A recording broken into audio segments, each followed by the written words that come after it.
Okay, it's time for a recap. If you're checking out the new Ghostbusters film and you can't remember where we left off, I'm here to bring you a quick refresher of the reboot so you are up to speed by the time you head to the cinemas. We'll be covering Afterlife, which has a hefty runtime of 2 hours and 4 minutes in just under 7 minutes. And of course, spoilers ahead, be warned. The film opens with a throwback to the film's original score. Set in Summerville, Oklahoma, the OG Ecto-1 crashes into a field, and a mysterious man we later find out is Egon Spengler flees the vehicle possessing a ghost trap. Running into a farmhouse, he initiates an elaborate setup to lure an entity, but the power fails. Despite this, he manages to hide the ghost trap in his house before the entity scares him to death. The entity escapes across the night sky. Title. We open to current day in Chicago. We now follow Egon's estranged daughter Callie and her children Trevor and Phoebe. They are being evicted from their inner city property, which happens to coincide with Callie's father's death,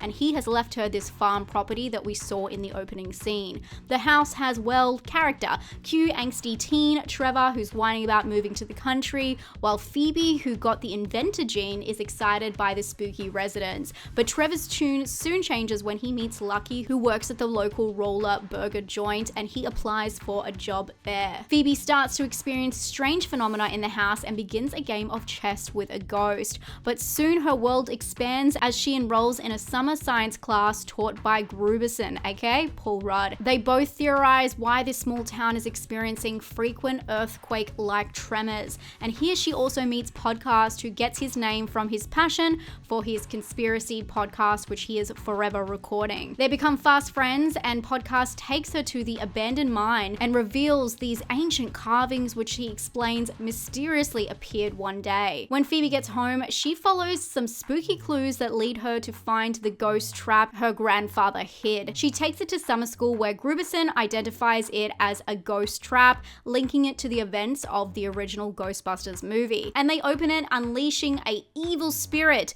that travels directly to the ancient site at the mine that we saw earlier. They all head back to the farm and look for more clues to the source of the trap, and Gruberson hits it off with the mother, Callie. Meanwhile, Trevor is going up to the mine to hang out with Lucky and some of her peers. Here he comes face to face with the entity that reveals itself as Gozer. Back at the farm, Phoebe wanders off and follows the clues led by the ghost that she's been playing chess with. She finds a hidden lab within the house where the ghost reveals himself as her grandfather and assists her in reviving the Ghostbusters' original equipment.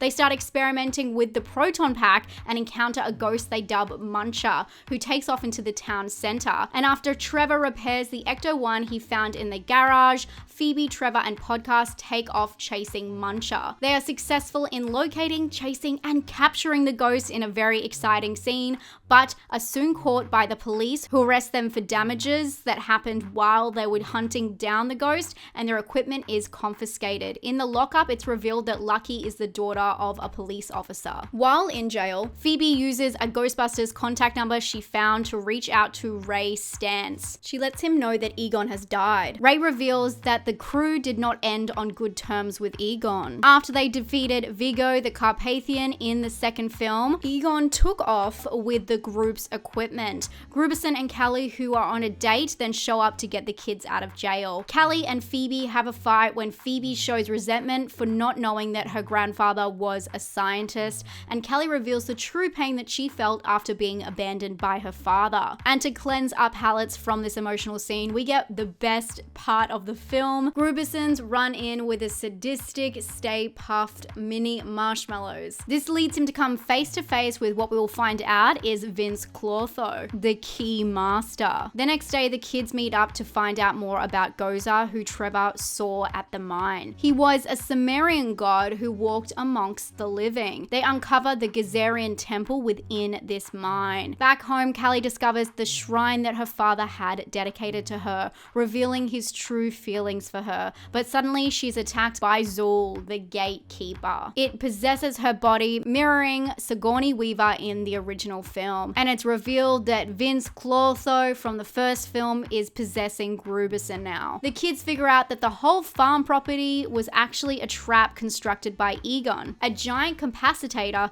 to capture Gozer and finish what the Ghostbusters started all those years ago. And just like the original film, Gozer is protected by two evil spirits, the Keymaster and Gatekeeper. The kids break into the jail to get their equipment back, and they head to the mine where they see the Gatekeeper and the Keymaster standing in place, releasing Gozer, allowing occultist Ivo Shandor, leader of the cult that worship Gozer, to appear. But he underestimates Gozer's evil and is killed immediately. Phoebe confronts Gozer while Podcast captures Zool, detaching it from Callie and weakening Gozer. They head back to the farm, luring Gozer to Egon's trap. Phoebe battles Gozer using the proton pack, with the capacitator finally working this time. But it's still not powerful enough, and because Zool doesn't have a body, it possesses Lucky, bringing Gozer back to full power. But the group is saved in the final moment by the original Ghostbusters, Ray, Peter, and Winston, who use their proton streams to save the day. But still, they're not strong enough until Egon's ghost appears to help. Everyone works together to finally trap Gozer.